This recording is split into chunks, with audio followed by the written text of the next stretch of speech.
Bonjour et bienvenue à cette nouvelle vidéo sur les lois à densité et en particulier aujourd'hui on va continuer à parler des lois normales au pluriel bien sûr parce que on va donc étudier les lois donc qui dépendent des paramètres mu et sigma respectivement donc l'espérance et l'écart type. Alors aujourd'hui on va travailler sur en particulier celle que j'appelle la méthode de recentrage. Et je vous explique ce que cela veut dire avec cet exercice d'application. C'est un exercice, en fait, c'est une classe d'exercices, je dirais même, assez classique. Et l'exemple que je vous détaille aujourd'hui est tiré du manuel Césamat, qui est un libre accès. Vous pouvez toujours le télécharger à partir du lien que je vous mets en description. Alors, on modélise une loi, donc on modélise par une loi normale d'espérance mu et d'écart type sigma le temps t en seconde mis par un sportif amateur à parcourir les 100 mètres. Alors du coup, on ne connaît pas mu et on ne connaît pas sigma et on sait que la variable s'appellera t, donc je peux par exemple écrire que t suit la loi normale de paramètres mu et sigma au carré du coup. Et ça, c'est la loi à laquelle je m'intéresse dans cet exercice. Ok. Ce sportif a remarqué qu'il mettait en moyenne 13 secondes à parcourir la distance et qu'il arrivait à descendre en dessous des 12 secondes pour 5% des courses. Alors, analysons les informations cachées ici et écrivons-les en termes mathématiques. Alors, le fait qu'il me dise en moyenne 13 secondes, c'est une information que je peux utiliser pour déduire la moyenne. Donc, je peux dire que mu est égal à 13, par exemple. D'accord?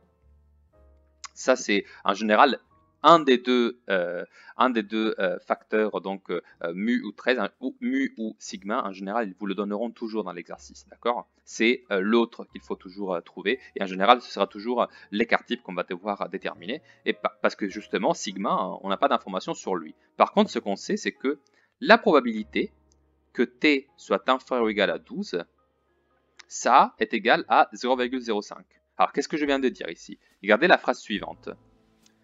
Là, en effet, il a vu qu'il arrivait à descendre en dessous de 12 secondes, donc vous voyez t inférieur ou égal à 12, pour 5% des courses, et 5% écrit en probabilité, donc comme un chiffre entre 0 et 1, ça correspond à 0,05. Donc vous voyez bien que ici, j'ai vraiment traduit la deuxième phrase. Maintenant, la question c'est, comment puis-je déterminer à partir de là, comment je peux sortir de cette affirmation l'écart type? D'accord? Parce que c'est ça qui m'intéresse pour déterminer justement les valeurs de mu et de sigma. Alors, la technique que je vais donc vous apprendre est basée sur le recentrage, autrement dit, on va se reporter à la loi normale centrée réduite à partir de celle-ci. Et pour ce faire, j'exploite un élément de la théorie que je vous ai déjà donné, donc je vous mets ici un rappel. On a dit que la loi T suit une loi normale, mais du coup toutes les lois normales en fait ne sont que la loi normale centrée réduite, décalée et reparamétrée. Autrement dit, je sais que si j'écris t moins mu divisé par sigma, je sais que ça me donnera une nouvelle variable x avec x qui suit la loi normale centrée réduite cette fois-ci. D'accord? Alors ce rappel de théorie va être crucial, vous allez le voir tout de suite. Pourquoi? Eh bien parce qu'il va me permettre en fait de trouver l'écart type grâce à la calculatrice. Je vous montre comment tout de suite. Alors déjà, je vais prendre l'inégalité t inférieur ou égal à 12 et je vais essayer de obtenir de cette inégalité une expression de x. Je m'explique. Considérons le fait que mu est égal à 13 et effectuons du coup l'opération t moins mu inférieur ou égal à 12 moins mu. Qu'est-ce que je viens de faire là? Je viens juste de soustraire à droite et à gauche la même quantité. C'est une équation, je sais que je peux le faire. Et du coup, je sais que ici, ça veut dire en fait faire t moins 13 et donc inférieur ou égal à 12 moins 13. Ça fait du coup moins 1. Ok, maintenant, je sais que sigma est une valeur toujours strictement positive. D'accord? Donc, je peux toujours diviser à droite et à gauche par sigma et obtenir t moins 13 divisé par sigma inférieur ou égal à moins 1 divisé par sigma. Alors, pourquoi je suis arrivé à quelque chose d'intéressant? Eh bien, parce que je sais que, en fait, ce que je viens d'encadrer ici, t moins 13 divisé par sigma, ça c'est qui? Bah, ça c'est la définition que je viens de vous donner de x. Et donc, je sais que x inférieur ou égal à 1 divisé par sigma, eh bien, ça, cette nouvelle variable grand X, celle-ci, elle suit la loi normale centrée réduite. Donc, ce que j'ai écrit, c'est que cette inégalité-là, c'est la même chose que celle-ci. Vous êtes bien d'accord? Ici, il n'y a que des si et seulement si, si et seulement si, si et seulement si entre les passages. J'ai juste en fait réécrit la même chose. Donc, ça veut dire que la probabilité que t est inférieur ou égal à 12 égale à 0,05. Je peux aussi dire que ça c'est vrai si et seulement si la probabilité que x soit inférieur ou égal à moins 1 divisé par sigma est égal à 0,05. Pour, du coup, la loi normale centrée réduite. Donc c'est une autre loi. Hein. X suit donc la loi qui était représentée graphiquement, je vous le rappelle, par une gaussienne centrée en 0. D'accord? Donc comme axe de symétrie, c'est 0. Donc le fait que t est mesuré en secondes, tout ça, on l'oublie pour le moment. On pense juste à un terme symbolique. On sait que x suit la densité représentée par cette courbe gaussienne. Et l'information qu'on a, c'est que la probabilité donc que x soit inférieur ou égal à moins 1 sur sigma est égale à 0,05. Alors ce qu'on va faire maintenant, c'est qu'on va prendre cette égalité, excusez-moi, que j'ai obtenue avec la probabilité, et on va exploiter la calculatrice, parce que maintenant on connaît en fait quels sont les paramètres de x. On sait que x suit cette loi normale de paramètres du coup 0 à 1 au carré. D'accord? Et donc je sais que je peux tirer au hasard, donc vraiment j'irai en tâtonnant, j'irai chercher des valeurs à attribuer à moins 1 sur sigma, jusqu'à ce que je ne trouve une valeur qui me donne 0,05. Alors je vous montre comment on fait cela à la calculatrice, et ensuite je reviens ici pour terminer. Je prends donc ma calculatrice, j'ai fait encore la même suite de touches. Donc je vais sur distribution normale et à la fin j'arrive sur NCD. Alors moi je veux la probabilité donc pour Z qui est entre moins l'infini et une valeur inconnue, d'accord? Parce que c'est Z inférieur ou égal à moins 1 sur sigma, donc c'est Z inférieur ou égal à la valeur inconnue. Et donc c'est cette valeur là que je vais chercher. Hein. Donc je vais dire que moins 1 sur sigma, c'est la valeur que je recherche. Je vais du coup tester simplement avec des valeurs, en testant un peu au hasard, en tâtonnant. D'accord? Le but, c'est que du coup, la probabilité, finalement, ça passe 0,05. D'accord? Donc, je commence par écrire ici moins 10 puissance 99. Parce que du coup, ce qui m'intéresse, c'est la probabilité que z soit inférieur ou égal à une certaine valeur, donc z comprise entre moins l'infini et cette valeur. Et pour commencer, ça peut être bien comme je sais que c'est 0,05, bah sûrement ça doit être une valeur négative, c'est sûr. Ça doit être une valeur négative parce que je sais que la probabilité que z soit entre moins l'infini et 0, et ben ça c'est 0,5. Parce que c'est la loi normale centrée réduite. Et donc la moyenne, c'est à 0. Donc c'est logique que ce soit 0,5 si je prends x inférieur ou égal à 0. Donc je commence par exemple par mettre moins 1. D'accord? C'est la première valeur négative à laquelle je peux penser. Et ensuite, je vous rappelle, du coup, je dois mettre l'écart type et la moyenne. Et donc je les connais cette fois-ci, c'est écart type égal à 1 et moyenne égale à 0. J'effectue mon calcul et je trouve 0,16 à peu près. Alors du coup, c'est une valeur assez qui m'encourage, hein, parce qu'elle n'est pas trop loin de 0,05, mais du coup, c'est une valeur encore trop grande, donc il faut que je descende. Donc, par exemple, je vais tester avec moins 2 maintenant. Alors, du coup, je répète la même chose, et j'écris moins 10 à la puissance 99, et ensuite, je vais mettre virgule moins 2, et puis, toujours 1 et 0. 1,0. Et je ferme la parenthèse et je trouve cette fois-ci, vous voyez bien, 0,02. Alors du coup, ça veut dire que je suis trop petit maintenant. Donc il faut remonter, donc il faut me positionner entre moins 2 et moins 1. Et comme je tâtonne, je peux par exemple prendre moins 1,5. Et du coup, je fais toujours du coup moins 10 à la puissance 99. Je descends et je fais du coup moins 1,5, virgule. Et toujours la même suite, hein, 1,0. Et là, je trouve 0,066. D'accord, 67 un arrondissant. Et du coup, qu'est-ce que je peux en déduire? Il faut que j'aille un peu plus vers la gauche. Donc, je suis entre moins 2 et moins 1,5. Et comme vous voyez que là, je suis vraiment très proche, je peux par exemple tester moins 1,6. D'accord? Et si je fais cela, je trouve, du coup, toujours la même chose là ici, moins 10 puissance 99, virgule, oups, excusez-moi, je dois descendre, virgule, et là je mets du coup moins 1,6, virgule 1,0, tac, et je trouve, ah regardez comme je m'approche bien, c'est 0,054, d'accord? Donc c'est encore un peu trop grand, il faut que je descende encore vers la gauche. Donc il faut que je prenne par exemple moins 1,65, je pourrais prendre. D'accord? Vous voyez, j'essaye toujours de m'y approcher de petit à petit. D'accord? Avec pas le but d'y aller directement. De toute façon, j'ai tout le temps du monde. Donc norme C2, toujours moins 10 à la puissance 99. Je dois descendre, virgule. Et là, je vais mettre, du coup, j'ai dit moins 1,65. D'accord? Virgule 1,0. Parenthèse fermée. Tac. Regardez. Ah, 0,049.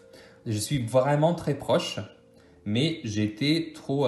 Cette fois-ci, c'était trop à gauche. Donc, il faut que je prenne une valeur un peu plus petite. Et comme vous voyez que je suis vraiment très proche, je peux me permettre d'aller choisir moins 1,64 maintenant. Et donc, je répète. Et je fais moins 10 à la puissance 99, descend, virgule, je vais mettre moins 1,64, virgule 1,0. Je ferme la parenthèse et je trouve, ah regardez comme je m'approche bien, là c'est 0,05 et puis il y a un 0. Donc c'est vraiment déjà une très bonne approximation.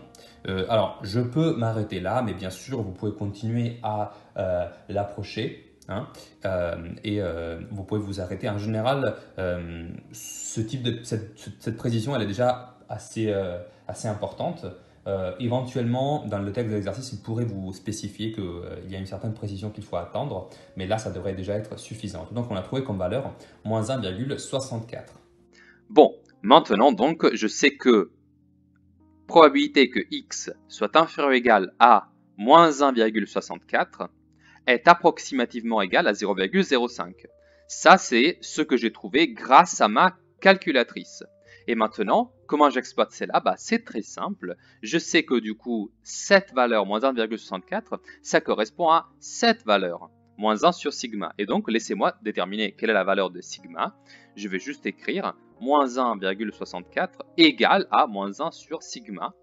Alors, moins et moins, je peux les effacer du coup et écrire 1,64 égale à 1 sur sigma, excusez-moi. Et donc, de cela, je peux déduire que du coup, sigma fois 1,64 est égal à 1 et encore que sigma, il doit être égal à 1 divisé par 1,64. Et là, vous voyez, je suis arrivé à une valeur numérique. Effectuons juste le petit calcul, ce qui vous donne 0,61 en l'arrondissant au centième. D'accord? Donc on a trouvé une valeur des sigma. Alors on ne l'a pas trouvée précise, disons, c'est pas la valeur exacte, mais on a trouvé un arrondi qui est plus que satisfaisant à fin de l'exercice. D'accord?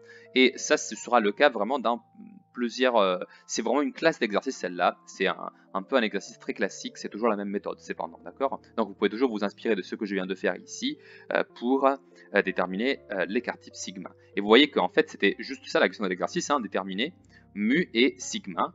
Et ici, donc, on peut conclure en disant que, finalement, donc, t suit une loi normale de paramètres 13, point virgule, et 0,61, n'oublions pas, au carré.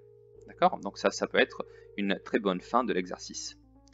Voilà. Maintenant que je vous ai indiqué cette méthode, je vais vous donner la dernière propriété sur les lois normales. Et cette dernière propriété se rapproche encore un peu de ce que je viens de dire sur cet exercice, parce qu'en fait, il s'agit des certaines valeurs remarquables qui relient la moyenne et l'écart type dans les calculs des probabilités avec les lois normales.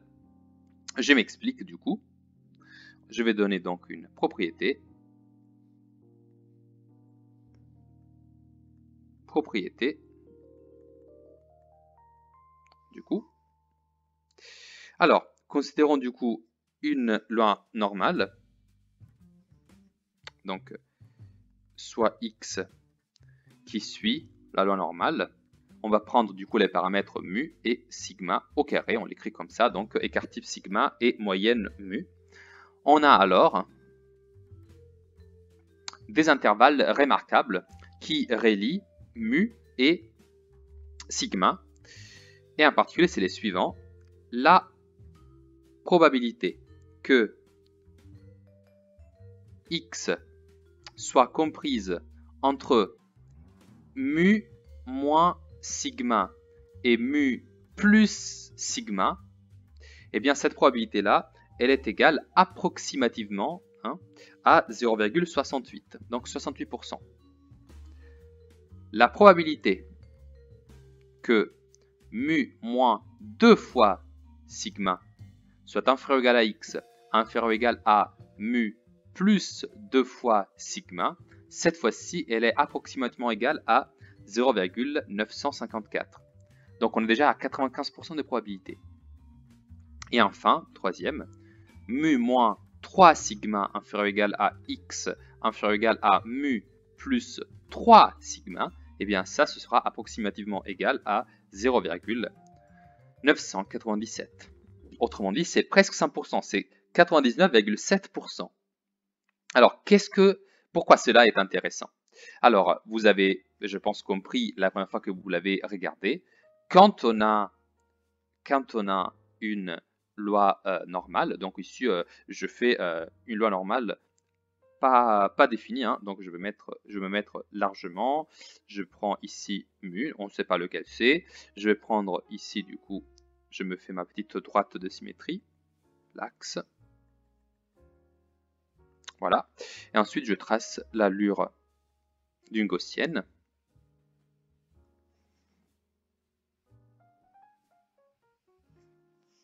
Et maintenant, je vous pose la question, comment on interprète ces probabilités? Eh bien, vous savez que mu moins sigma, mu plus sigma, en fait, si je le prends comme un intervalle, mu moins sigma, point virgule, mu plus sigma, qu'est-ce que ça veut dire ça? Ça veut dire qu'en gros, vous vous positionnez en mu, et à gauche, vous allez vers mu moins sigma, donc en fait, vous vous déplacez de à peu près une fois sigma. Donc imaginez, vous passez de mu à un déplacement de sigma, de mu, un autre déplacement de sigma. Excusez-moi, je suis en train d'écrire mu et pendant que je dis sigma. Et vous arrivez juste là. D'accord? Et ce qui est en train de se dire dans cette propriété, c'est que en faisant ce déplacement en particulier, vous prenez dans cette portion d'air une probabilité égale à 68%, autrement dit à 0,68. D'accord? Ça, c'est ce qui est écrit dans cette propriété. D'accord? Donc, le décalage à gauche et à droite symétriquement de sigma par rapport à la moyenne, ça vous donne 0,68. Alors, ce qui est intéressant, c'est que vous l'avez compris maintenant, la loi normale est une loi qui exprime le fait que la probabilité la plus importante se concentre toujours autour de la moyenne. Et l'écart type, en fait, ça vous donne une idée de combien elle est concentrée autour de la moyenne. Regardez que du coup, il suffit de faire deux déplacements, donc un deuxième déplacement d'ampleur sigma. Donc j'arrive ici, à droite et ici à gauche, pour atteindre 95%. C'est énorme. 95%, ça veut dire que vraiment, la plus grande partie de la probabilité, donc 95%, c'est vraiment presque le total, elle se trouve dans cet intervalle. Là, je vous le fais en vert, du coup. Et tout cela, du coup, tout ce qui se passe de là à là, ça c'est 95, donc 0,954, on a dit, autrement dit 95,4%. Donc c'est vraiment la plus grande majorité déjà. Et enfin, si on fait un troisième déplacement de sigma à droite et à gauche, symétriquement toujours, et bien là, vraiment, on attend quasiment 100% de la probabilité. Donc, en particulier, on atteindra 99,7%. Je vous l'ai fait cette fois-ci en bleu clair. Si vous arrivez jusque-là,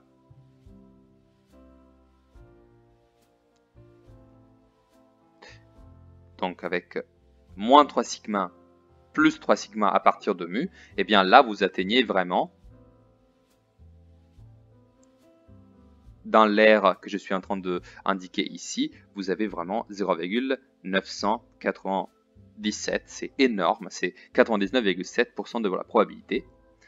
Et toutes ces valeurs-là sont remarquables parce que c'est des valeurs qui reviennent très souvent. D'ailleurs, ce 95% de probabilité que vous trouvez juste ici, c'est une des valeurs que vous avez étudiées en seconde pour l'échantillonnage. Vous vous rappelez de ce vieux chapitre qu'on va reprendre très bientôt d'ailleurs dans le programme de terminale scientifique? Eh bien, ça vient de là, ce 95%. Alors, je vous donne maintenant un exemple de comment on pourrait vous demander de l'appliquer dans un exercice. Vraiment, ce n'est pas du tout compliqué. Il pourrait par exemple vous dire, on sait que la probabilité que x soit comprise entre 96 et 104 est égale à 0,95 et que mu est égal à 100.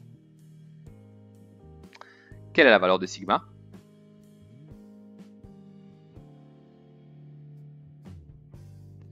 Alors, ce que l'on remarque, c'est que ici, donc, on est dans un cas où nous avons le fameux 0,95%. D'accord? Excusez-moi, 0,95, donc 95% de probabilité. Eh bien, ce que l'on remarque, c'est que cet intervalle-là, donc l'intervalle 96-104, qui est donc centré, vous l'aurez remarqué, en 100, qui est donc la moyenne, eh bien, si cet intervalle-là, il a comme probabilité 0,95, ça veut dire que là-dedans se cache 2 fois sigma ici et 2 fois sigma par là.